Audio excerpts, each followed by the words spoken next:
This is the Backrooms, an infinite expanse of thousands of levels, home to monsters and creatures that will stop at nothing to take you down. And I love it! The Backrooms is my favorite creepypasta because of its infinite expanse and potential for infinite exploration and adventure.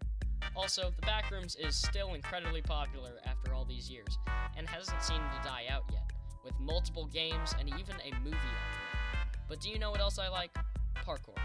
Especially in video games. So I decided to combine these two things into the ultimate Roblox Backrooms parkour game.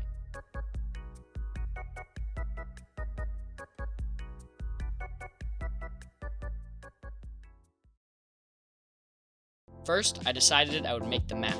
The Backrooms is known for its different environments, each with their own unique features. After some consideration, I decided to pick the pool rooms for the level. Now, you might be wondering, hey, why didn't you do Level Run for Your Life?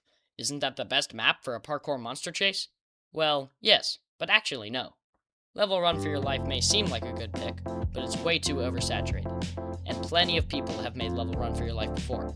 So I went with the pool rooms because of its ease of design and a unique environment for a parkour game. I added a bunch of walls to jump over, some walls to curve around, some pits to jump over, and some water with tubes to jump on. I also added a big white wall at the end to be like an exit. But since this was a parkour game, I decided to add a custom movement mechanic so it didn't feel too bland. I added sliding so you could slide under objects, making the movement a little more entertaining. The sliding works by shrinking the character model for a certain amount of time while sliding, which made it so I could adjust the height of the character while sliding really easily. Except, it did mean the game would have to be single player, so no one would see the player's tiny character. But hey, maybe I'll make multiplayer later on. Once I had finished the map, I decided to make the monster. I tried designing my own monster, but, that didn't go too well. So I grabbed a smiler model from the toolbox and put it into the game.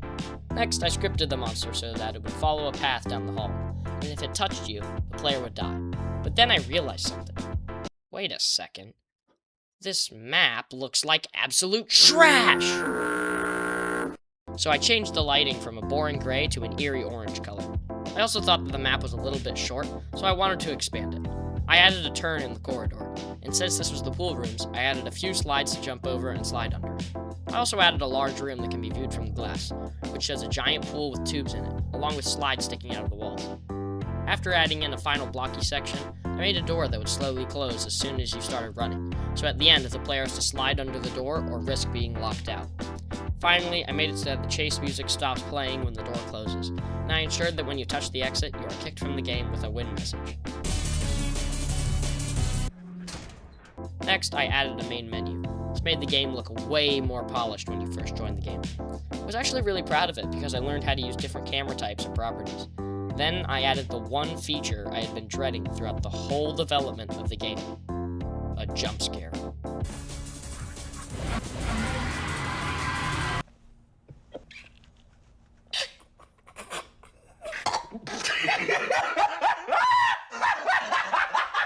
Finally, I polished up a few aspects of the game, including camera shake, movement sounds, and main menu transitions. And that was the finished game. If this game gets a lot of support, I'll keep working on it. The game link is in the description of the video if you want to play it. Anyways, thanks for watching. Peace out.